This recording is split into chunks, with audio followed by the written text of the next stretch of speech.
The smell of roasted lamb filled the house long before Emma knocked on the door. It was the scent of every family gathering she remembered. Warm, familiar, but no longer comforting. She stood outside with her 2 children, Noah and Lily, holding a small box of cupcakes she had baked that morning. Her hands trembled slightly, not from the cold, but from the quiet anxiety that always came before seeing her family. She took a deep breath and stepped inside. Her mother's voice floated from the kitchen. "Oh, you're finally here, Emma. Dinner's almost ready."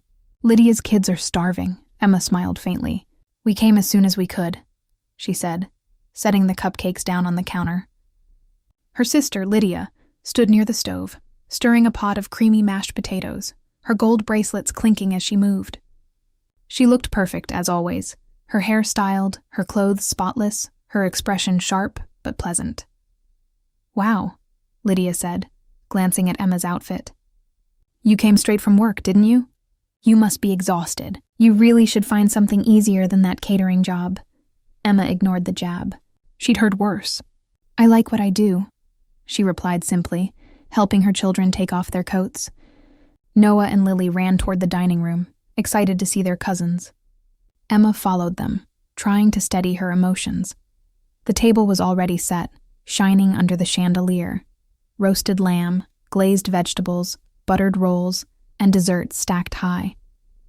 Her parents sat at the head of the table, smiling proudly at Lydia's children, who were already seated. Her mother's voice cut through the chatter. "Lydia, darling, make sure your kids get the lamb first. They love it." Emma's eyes shifted to her children, still standing quietly beside their chairs, waiting. "Mom," she said softly, "should the kids all sit together?" Her mother waved a dismissive hand. "Let Lydia's kids start eating first. There won't be enough if everyone piles in." Emma froze. The words felt heavier than they should have. She glanced at the table.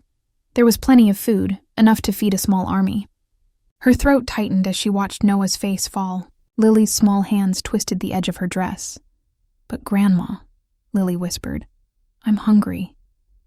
"Patience, sweetheart," her grandmother said without looking up. "Good things come to those who wait," Lydia laughed lightly. "Oh, Mom, you know how picky kids can be. My 2 barely eat anything, so better to serve them before they lose interest." Emma's jaw clenched, but she said nothing. The clinking of forks filled the silence as Lydia's children dug into their plates. Noah sat back down slowly, his eyes downcast. Emma's father poured himself wine, ignoring the tension. Her mother turned to Lydia and began complimenting the table setting. The meal, the presentation, everything Lydia had done. Emma stood by, invisible. When Noah tried to reach for a roll, her mother stopped him. "Not yet, dear. Let's see what's left once everyone's had a turn." Something broke inside Emma. Years of quiet insults, comparisons, and cold shoulders came rushing back.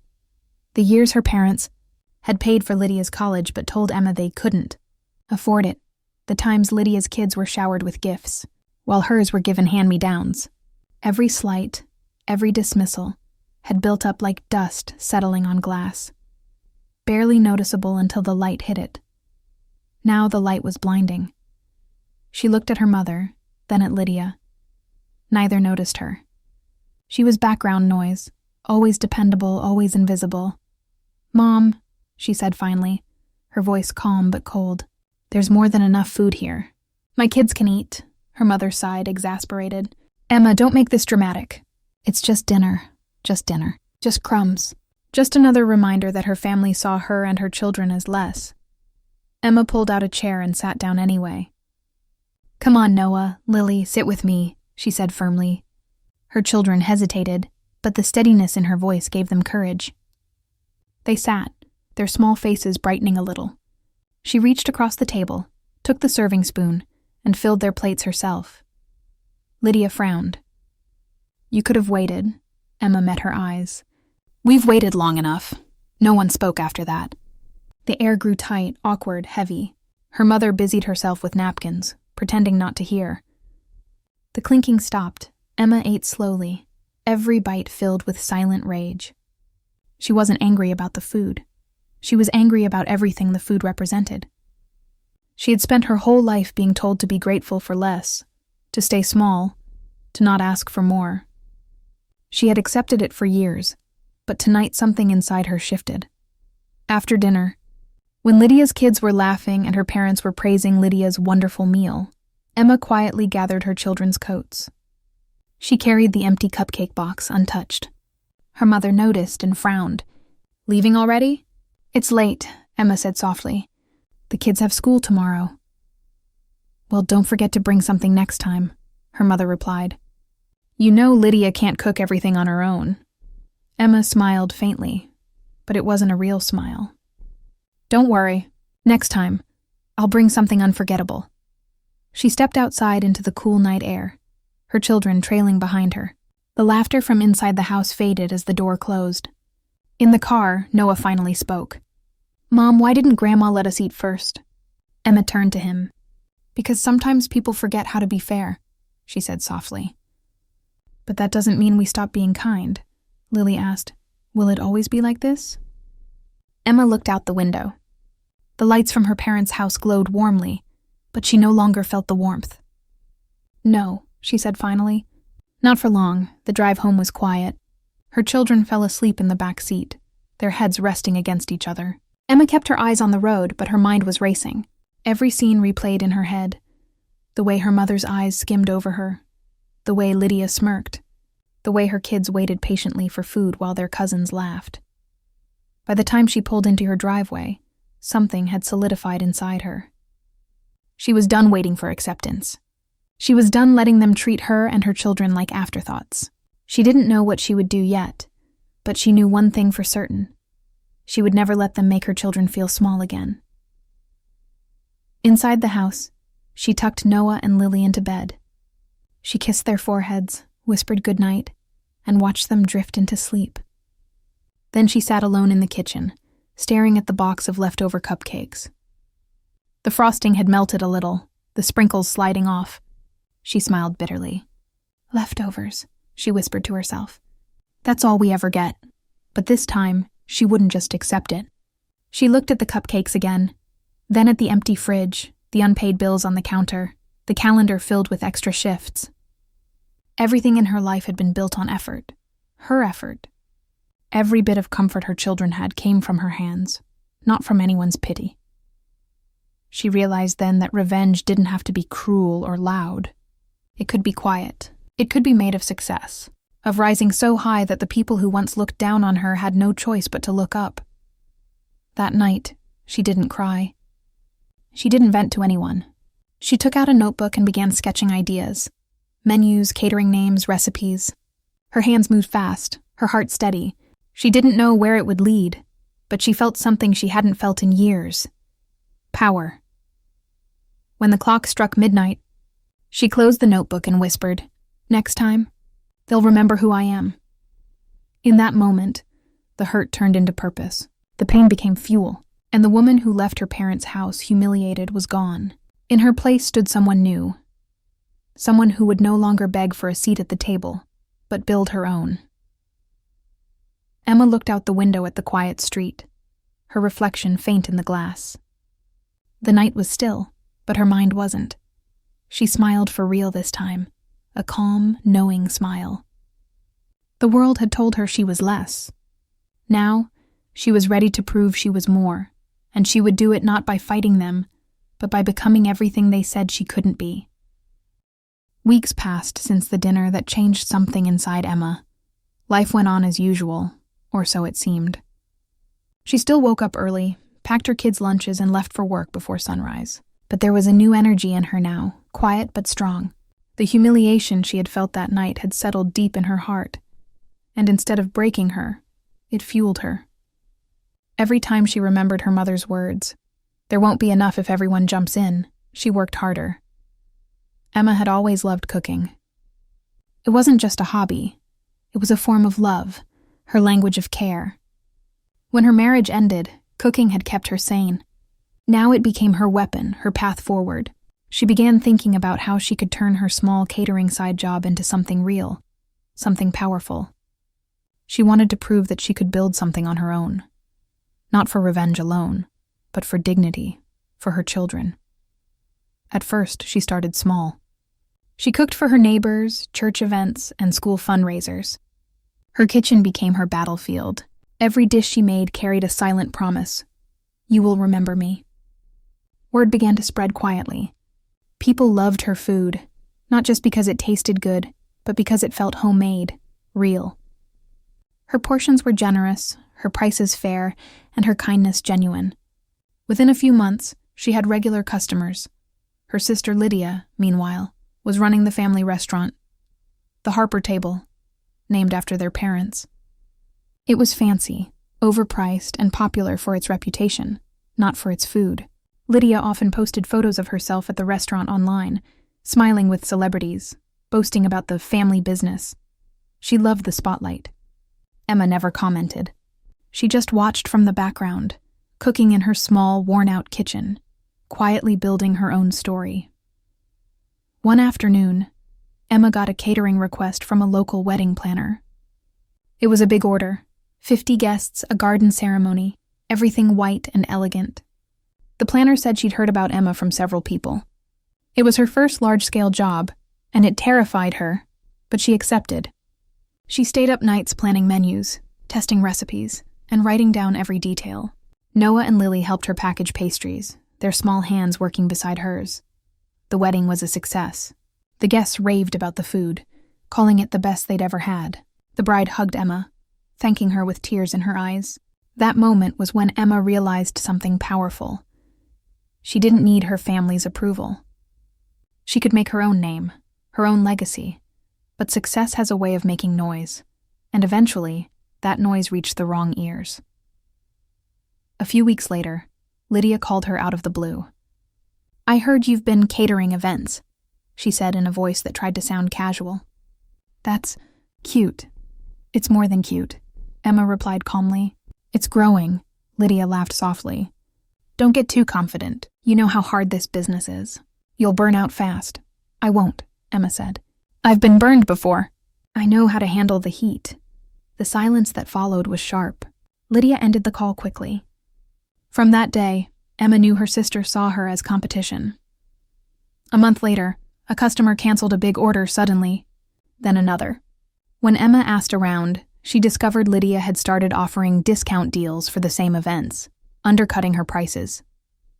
Lydia was using the family restaurant's reputation to block her from new clients. It stung, but Emma didn't fight back with anger. Instead, she improved. She added new dishes, made her service faster, learned presentation from online tutorials, and upgraded her packaging.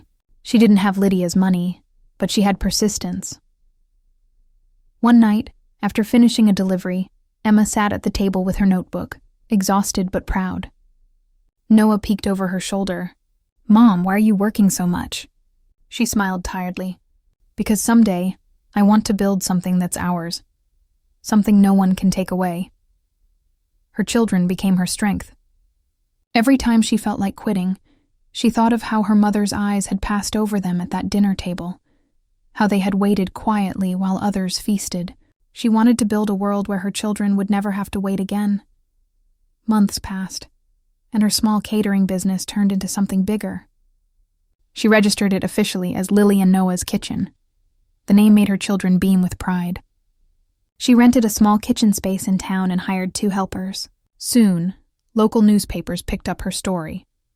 Single mother builds successful catering business from her home kitchen. The article spread fast. People loved her journey. Her business tripled overnight. And one morning, as she dropped Noah and Lily off at school, she saw her mother waiting outside her house. Her mother's expression was unreadable. I saw the paper, she said flatly. You've been busy. Yes, Emma replied carefully. Her mother crossed her arms. You could have come back to the restaurant. Lydia could have helped you, Emma forced a smile. I don't need Lydia's help anymore. That attitude, her mother said, shaking her head, is why no one in this family takes you seriously. Emma felt the old pain rise again, but kept her composure. Maybe, she said, but people outside this family do. Her mother's face tightened. You've embarrassed us, Emma. Everyone's talking about how you outdid your sister. Emma looked at her steadily. Then maybe you should be proud. Her mother left without another word. That night, Emma sat alone and thought about the strange irony. Her family had ignored her for years. But now that she'd succeeded, they saw her as a threat. She didn't know whether to laugh or cry. Revenge wasn't her goal at first, but seeing how uncomfortable her success made them brought a quiet satisfaction she couldn't deny. Meanwhile, Lydia was struggling. The restaurant's reputation was slipping. Customers were complaining about high prices and small portions. Some even mentioned Emma's catering as a better option. Lydia blamed Emma publicly, telling anyone who would listen that her sister stole family recipes. But people didn't care. They cared about results, and Emma delivered. One evening, Emma received an unexpected invitation, a charity gala in the city. The event planner wanted her company to cater for 200 guests. It was the biggest opportunity she'd ever had. She accepted instantly. A week before the gala, Lydia called again. "You're catering the Johnson event?" she asked, her voice tight. "That's our client." "They chose me," Emma said calmly. Lydia laughed bitterly. "You really think this little success will last? You're just a phase, Emma. People get bored. Family doesn't." Emma paused, then said softly, "Family didn't feed my kids that night, Lydia." Lydia hung up. The gala was a triumph. Photos of Emma's dishes spread online. She stood on the stage when the host thanked her, applause filling the hall. She wasn't the invisible sister anymore. She was someone people respected. That night, as she packed her things, she overheard two guests talking. "Isn't this the woman whose family owns the Harper table?" one asked. Funny how she turned out better than them. Emma smiled to herself. Not out of pride, but peace. She didn't need to destroy her family to feel whole. She just needed to rise above their limits. Her revenge wasn't with fire or anger. It was quiet, graceful, unstoppable. When she returned home, her kids ran to her, hugging her tightly. "Mom, did people like your food?" Noah asked eagerly. "They loved it," Emma said, her eyes shining. Lily grinned. "So we're famous now?" Emma laughed softly. "Not famous, just finally seen." She looked out the window at the stars, her heart steady. The storm that had once raged inside her had turned into strength. She no longer craved their approval. She had built her own table, one where no one had to wait for crumbs. The quiet storm had passed, but its echo would last forever. It was almost a year after the night Emma had walked out of her parents' house with her children, vowing to never let them feel small again. Her catering business, Lily and Noah's Kitchen, had become a name people trusted. She now had a team of 5, a growing list of clients, and a quiet confidence that showed in every step she took. Life was still busy, sometimes exhausting, but there was peace in the struggle now.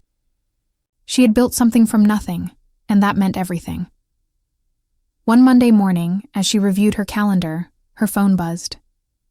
The caller ID made her pause. Lydia. They hadn't spoken since the argument before the charity gala. Emma debated letting it ring, but curiosity won. She answered. "Emma," Lydia said, her voice tight but polite. "Mom and Dad's 40th anniversary is next month. We're planning a big celebration at the house. Mom wants you to cater it." For a moment, Emma said nothing. The request felt strange. Her mother had barely acknowledged her success, and now she wanted her to handle the family event. Emma almost laughed. "Are you sure about that?" she asked calmly. "Mom made it pretty clear I embarrassed the family." Lydia sighed. "You know how she is. She wants it perfect, and your food is good. Besides, she said it would be a nice way to bring everyone together." Emma could hear the hesitation in her sister's voice. Lydia wasn't happy about this either, but she was following orders. After a moment, Emma replied, "Fine, I'll do it." When she hung up, a strange mix of emotions swirled inside her: anger, satisfaction, and curiosity. Her family had hurt her deeply, but now they were coming to her for help. Maybe this was fate's way of setting the table for something bigger. The month passed quickly. Emma threw herself into the preparations.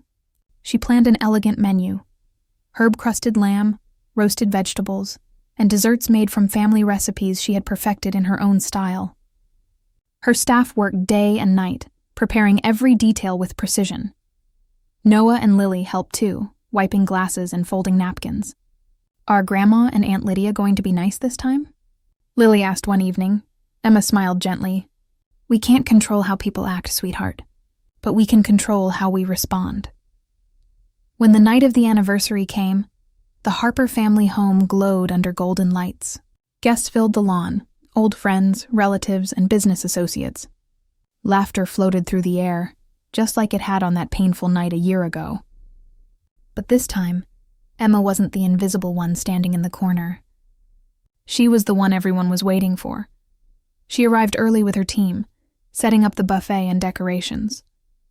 Her mother greeted her stiffly, dressed in a silk gown, her expression controlled.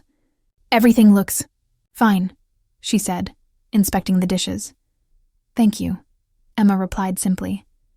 Lydia appeared a moment later, her tone sharper. Don't mess this up. There are important guests here tonight. Emma turned to her sister with a calm smile. Don't worry. I've been serving important people for months now. Lydia's jaw tightened, but she said nothing. As the evening began, Emma stayed mostly in the background, managing her staff. The guests praised the food endlessly. This is incredible, one man said. Who made this? Before Lydia could answer, Emma's mother proudly stood and announced, Our daughter Emma prepared tonight's dinner. A wave of surprise and admiration spread through the crowd. Emma felt all eyes on her, the same eyes that once overlooked her. For the first time, her mother sounded proud, but Emma could tell it wasn't pure pride. It was necessity. Her mother wanted to bask in the glow of success that she had once dismissed. Still, Emma smiled graciously and nodded to the guests. I'm happy you're enjoying it, she said, keeping her voice steady. As the night went on, the music softened, and dinner came to an end. It was time for dessert, a long table filled with cakes, pastries, and a centerpiece of Emma's cupcakes. The same kind she had brought that night when her family refused to let her children eat. Her mother gestured to her. Emma, dear, would you do the honor of serving dessert? Emma's eyes drifted to the children's table. Noah and Lily sat beside their cousins, chatting happily. The memory of that night flashed back, her children's hungry eyes waiting while everyone else ate. Now, the power to decide who would be served first rested in her hands. One of her assistants whispered, Who should we serve first? Emma looked around. The room had fallen quiet, everyone waiting. Her parents, her sister, the guests, all eyes were on her. This was her moment. She could take her revenge right now. She could serve her children first and make everyone else wait. She could embarrass her mother and sister the way they had humiliated her. But as she watched her kids laughing with their cousins, she realized something. Revenge wouldn't change anything.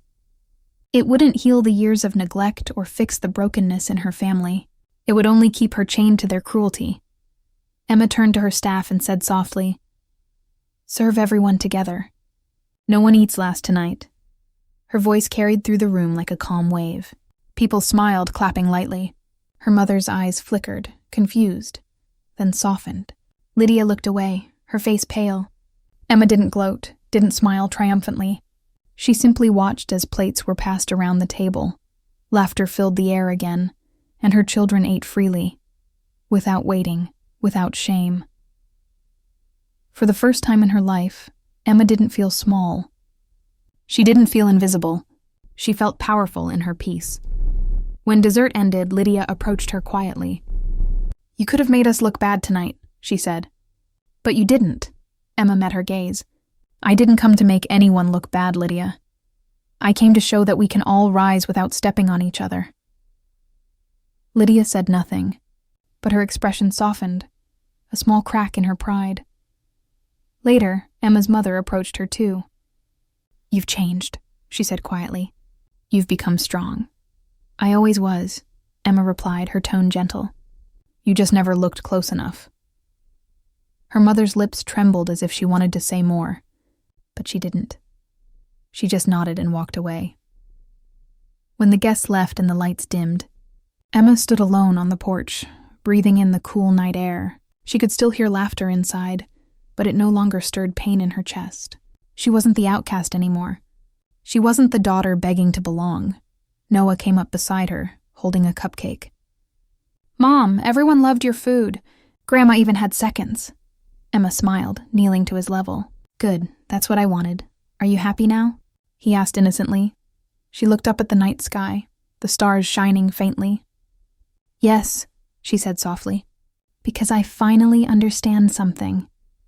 Winning doesn't mean making others lose. Lily joined them, wrapping her arms around Emma's waist. You're the best cook ever, she said sleepily. Emma hugged her children close, tears prickling at the corners of her eyes. No, she whispered. I just learned how to turn pain into strength.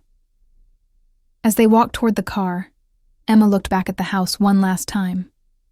It no longer looked like a place of hurt. It was just a building, with people still trapped in their pride and mistakes. She had outgrown it.